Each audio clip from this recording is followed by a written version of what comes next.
नमस्कार, आप देख रहे हैं दिल्ली तक। मैं हूं आपके साथ अनुराधा तंवर। देश में इस वक्त माहौल चुनावी है। इसी साल लोकसभा के चुनाव होने वाले हैं और चुनावों से ठीक पहले अरविंद केजरीवाल को बड़ा झटका लगा है। दरअसल उनकी पार्टी में, आपको बता दें, एक नेता है जिन्होंने पार्टी से इस्तीफा दे दिया है।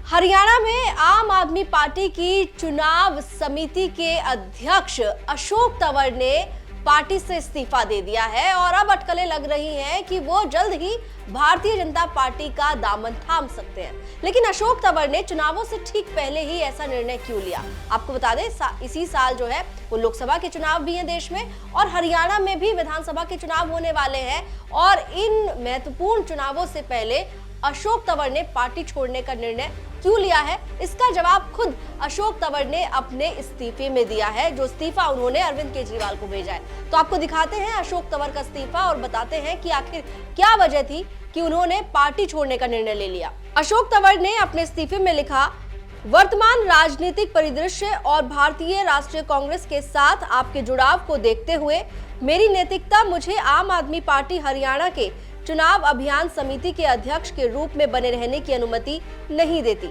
इसलिए कृपया आम आदमी पार्टी की प्राथमिक सदस्यता और अन्य सभी जिम्मेदारियों से मेरा इस्तीफा स्वीकार करें। इस देश के एक जिम्मेदार नागरिक के रूप में और छात्र जीवन से ही सक्रिय राजनीति में रहने की वजह से मैंने हमेशा सबसे पहले हमारे संविधान, देश और इसके लोगों में विश्वास किया है।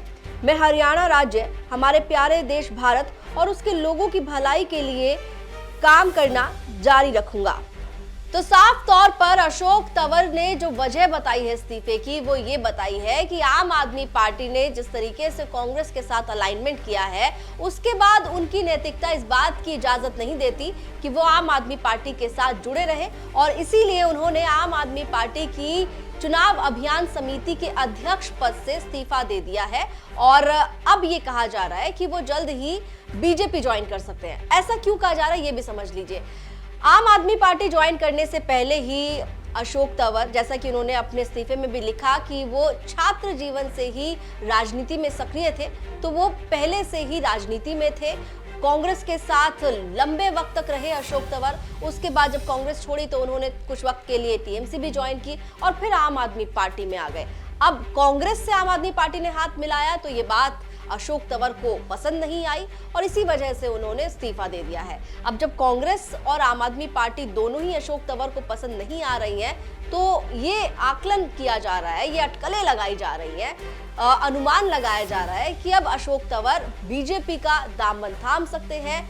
लेकिन अभी तक उनके किसी भी पार्टी में जाने को लेकर कोई औपचारिक तौर पर बयान सामने नहीं आया है। फिलहाल देखना होगा कि अशोक तंवर आने वाले समय में कौन सी पार्टी ज्वाइन करते हैं। और साथ ही अब जब चुनावों का वक्त नजदीक है, ऐसे में हरियाणा के भीतर आम आदमी पार्टी अशोक तंवर की जगह पर किसको नियुक्त करती है, और इस चैलेंज से, क्योंकि अब चुनाव नजदीक हैं हरियाणा में, अगर अशोक तंवर की बात करें तो अशोक तंवर की एक अच्छी खासी फॉलोइंग भी है। ऐसे में उनका जाना जाहिर तौर पर एक बड़ा झटका है अरविंद केजरीवाल और आम आदमी पार्टी के लिए। तो उस झटके की भरपाई कैसे करती है आम आदमी पार्टी, ये भी देखना होगा। फिलहाल दिल्ली से जुड़ी हुई तमाम खबरों के लिए आप देखते रहिए दिल्ली तक।